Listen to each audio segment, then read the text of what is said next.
ओम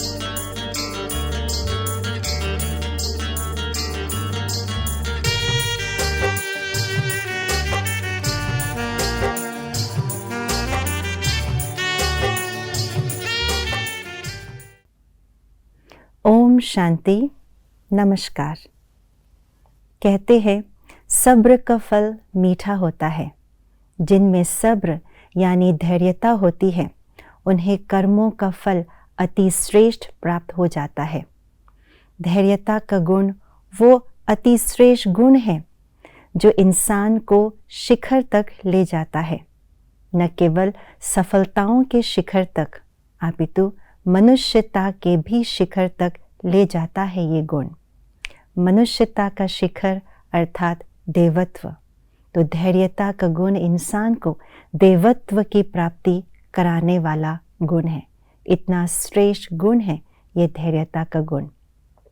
परंतु सब्र का ये मार्ग अति अगम्य है। कई कठिनाइयों से भरा हुआ मार्ग है ये। कभी कभी निराशाओं के अंधकार छा जाता है इस मार्ग में, तो कभी कभी अकेलेपन के धुएं भी उठने लग पड़ते हैं इस मार्ग में चलने वालों के लिए। परंतु जो इंसान सब्र का यानी धैर्यता का दामन थाम करके डट कर इस राह पर चलते जाते हैं, आगे बढ़ते जाते हैं, एक दिन वो आत्मा को, उस इंसान को महान प्राप्ति, श्रेष्ठ प्राप्ति के अधिकारी बन जाते हैं। तो आइए आज के इस गीतांजलि कार्यक्रम के अंदर अलग अलग गीतों के माध्यम से हम धैर्यता के गुण को और गहराई से जानते हैं और ये सीखते हैं कि हमें अपने कार्य में कैसे सब्र रखना चाहिए, अपने मन को कैसे धैर्यता से भरपूर कर देना चाहिए। आप सबका इस सुंदर कार्यक्रम गीतांजलि में बहुत बहुत दिल से स्वागत है, सत्कार है, अभिनंदन है। तो शुरू करते हैं पहले गीत से। पहला गीत हमारा बहुत ही सुंदर है, मन के अंदर आशाओं की किरण से भर देने वाला ये गीत है। तो सुनते हैं ये सुंदर गीत जिनके बोल है, ए दिल मेरे तू धीरज धर।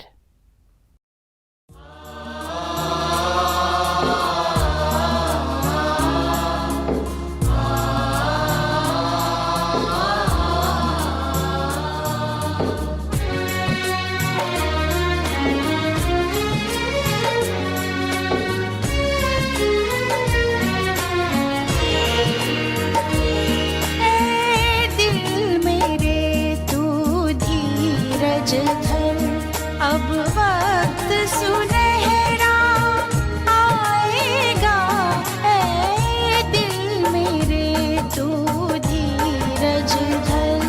अब वक्त सुनहरा आएगा, गम की ये रात खत्म होगी, सुख भरा सवेरा पाएगा।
ये बहुत ही मीठा और प्यारा गीत हम सब ने सुना। इस गीत में धैर्यता कैसी लानी है अपने जीवन में, सब्र कैसी रखनी है, उसकी विधि, उसकी युक्ति बहुत ही सहज भाव से बताई गई है। पहली विधि है सदा आशावादी होकर के रहे। गीत की पहली लाइन ही यही है, ए दिल मेरे तू धीरज धर, वक्त सुनहरा आएगा। घने अंधकार के बाद उस सूर्य का उदय होना निश्चित है ही है, इसलिए सदा आशावादी होकर के रहे कि ये वक्त बदलने ही वाला है। दूसरी विधि बताई कि भगवान को अपना सच्चा सच्चा साथी बना ले, क्योंकि जिनका कोई नहीं है, जिनका कुछ नहीं है, उनके लिए स्वयं भगवान सब कुछ बन करके हाजिर हो जाता है। इसलिए भगवान पर सच्चा भरोसा रखें और वक्त आने पर यदि उनको सच्चे दिल से, उस साथी को सच्चे दिल से पुकारते हैं तो वो खुदा दोस्त आए ना, ऐसा हो नहीं सकता। वे सदैव सच्चे दिल वालों के लिए हाजिर रहता है। तो इसीलिए भगवान को अपना सच्चा साथी बना ले। तीसरी विधि बताई कि कभी भी हिम्मत ना हारे। हिम्मत हार लिया तो भगवान भी कुछ नहीं कर सकते, क्योंकि भगवान भी उसको मदद करता है जो हिम्मत रखता है। इसलिए हिम्मत को अपना दायां हाथ बना करके भगवान का हाथ थाम करके रखे और आगे बढ़ते जाए। तो यही गीत का सार है कि सदैव हमें अपने जीवन में आशावादी होकर के रहना है, भगवान को साथी बनाना है और हिम्मत कभी नहीं हारनी है। इन विधियों से हम अपने जीवन के अंदर धैर्यता के गुण को बसा ले, धारण कर ले। बहुत सुंदर बात इस गीत के माध्यम से हमें प्राप्त हुआ। चलते हैं अगले गीत की ओर।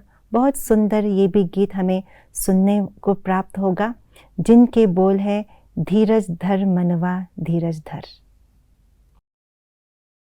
धीरज धर मनवा धीरज धर,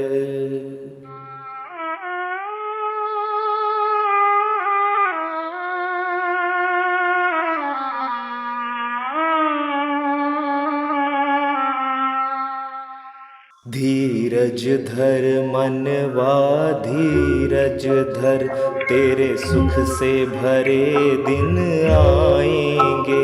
धीरज धर मनवा धीरज धर, तेरे सुख से भरे दिन आएंगे। तकदीर का सूरज चमकेगा, गम के बादल हट जाएंगे। धीरज धर मनवा धीरज धर।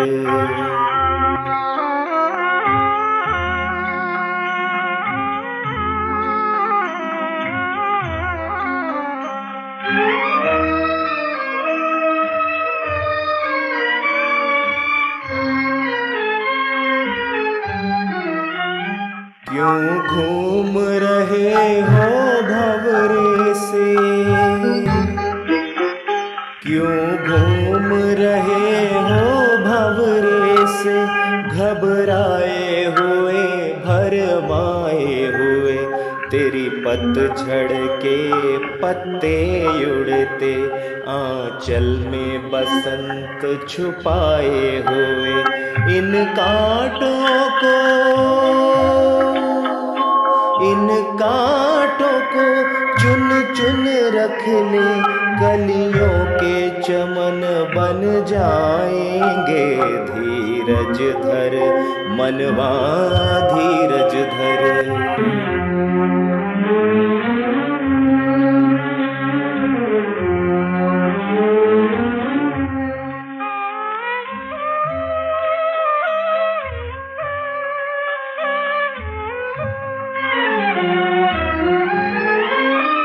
सागर की तरंगे टकरा के स्वयं ही डूबेंगी। तेरी सच की नाव डोलेगी बहुत, डोलेगी मगर ना डूबेगी। तूफानों के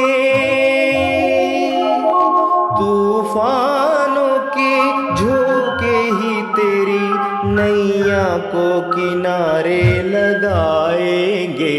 धीरज धर मनवा धीरज धर, तेरे सुख से भरे दिन आएंगे। तकदीर का सूरज चमकेगा, गम के बादल हट जाएंगे। धीरज धर मनवा धीरज धर। ये बहुत सुंदर और बहुत पुराना गीत है। करीब 1958 के ज़माने का ये गीत है और इस गीत में गीतकार ने मानो अपने आप से ही बात कर रहे हो, अपने मन से ही वार्तालाप चल रहा हो, ऐसा व्यक्त किया गया है। गीतकार ने यही कहा है कि ए मन तू धीरज धरो, क्यों घबराए हुए भंवरे की तरह इधर उधर घूम रहे हो।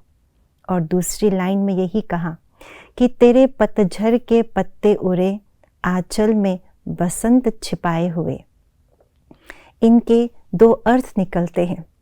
पहला अर्थ तो यही है कि पतझड़ के बाद बसंत ऋतु का आना स्वाभाविक है, इसीलिए धैर्य धर करके हम इंतज़ार करें उस नए सवेरे की ओर, उस बसंत ऋतु का हमें इंतज़ार करना है। दूसरा अर्थ ये निकलता है कि बसंत ऋतु आ गया हमें कैसे पता होगा।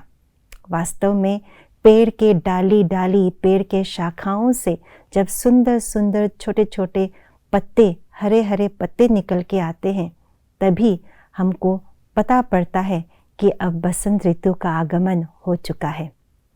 कहने का भावार्थ यही है कि हम सब के अंदर, मन के अंदर धैर्यता का गुण तो पहले से ही समाहित है, परंतु बाह्य परिस्थिति के कारण से हम अपने मन को अशांत कर देते हैं और मन के अशांति के कारण से वो धैर्यता का गुण अपने कर्मों में प्रत्यक्ष रूप से ला नहीं पाते, कर्मों में दिखा नहीं पाते हैं। इसलिए शांति ही धैर्यता का आधार है। जब हम अपने मन के संकल्पों को शांत कर देते हैं तो धैर्यता प्रत्यक्ष रूप में नजर आने लगते हैं। दूसरी लाइन ये भी हमें सुनने को प्राप्त हुआ इस गीत के माध्यम से कि सत्य की नाव हिलेगी डुलेगी परंतु कभी डूबेगी नहीं।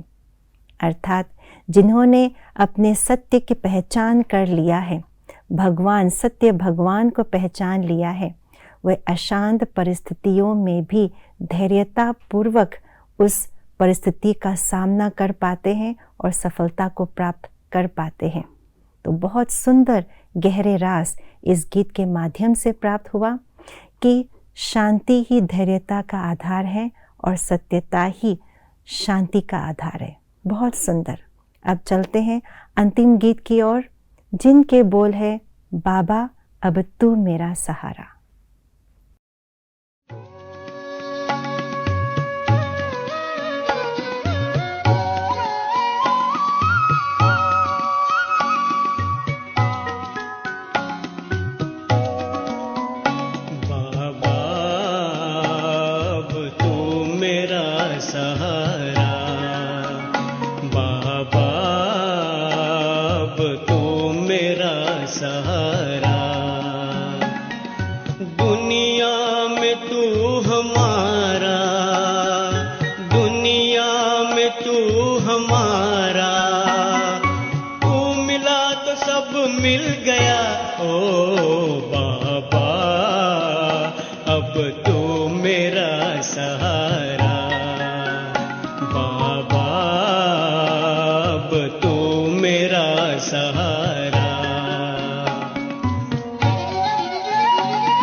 जब तेरा सहारा पा लिया, जब तेरा सहारा पा लिया, अब दुनिया से हमको लेना क्या बाबा, अब तू मेरा सहारा बाबा, अब तू मेरा सहारा।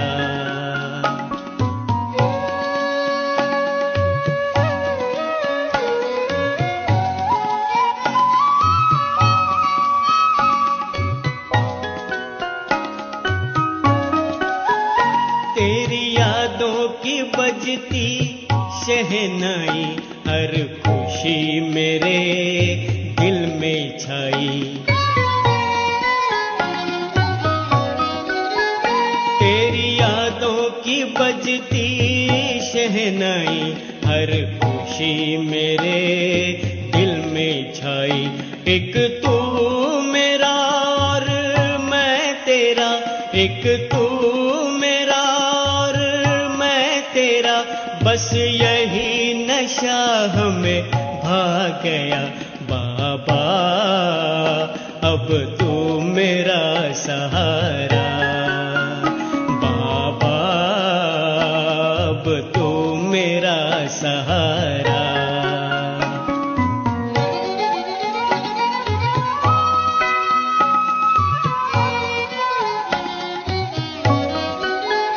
तेरी यादों में सब सुख मिलते हैं, तुझे पाकर के हर गुल खिलते हैं। तेरी यादों में सब सुख मिलते हैं, तुझे पाकर के हर गुल खिलते हैं। तेरे गुणों के गहने पहनूं मैं, तेरे गुणों के गहने पहनूं मैं, बस यही मेरी एक कामना बाबा, अब तू मेरा सहारा बाबा, अब तू मेरा सहारा। दुनिया में तू हमारा, दुनिया में तू हमारा, तू मिला तो सब मिल गया ओ बाबा, अब तू मेरा सहारा बाबा, अब तू मेरा सहारा बाबा, अब तू मेरा सहारा। बहुत सुंदर। ये गीत अपने आप में ही बहुत अनोखा गीत है, क्योंकि इस गीत का एक एक शब्द भगवान की तरफ इशारा कर रहा है और ये कह रहा है, हे प्रभु तू ही मेरा सहारा है, तू ही मेरा भरोसा है, तू ही मेरी शक्ति है। जब हम परमात्मा को अपना सर्वस्व सहारा मान लेते हैं तो दुनिया एक तरफ और भगवान एक तरफ ऐसा महसूस होने लगता है, और ऐसा भी लगने लगता है कि हम भगवान के बाहों में सुरक्षित हैं।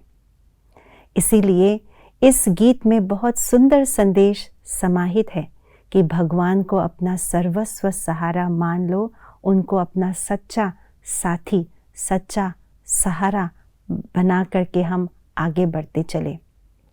क्योंकि जब हम भगवान को अपना सहारा, संपूर्ण सहारा बना लेते हैं और उनकी श्रीमत पर चलते जाते हैं तो हमारा मन एकाग्र हो जाता है, मन भटकता नहीं, मन के हर एक संकल्प शांत हो जाते हैं, और उस समय पर चाहे कोई भी कठिन और विपरीत परिस्थितियां ही क्यों ना हमारे सामने आए, उन परिस्थितियों में शांत मन से हम अपने धैर्यता के गुण के आधार से उसे सामना कर सकते हैं, उसमें सफलता को प्राप्त कर सकते हैं।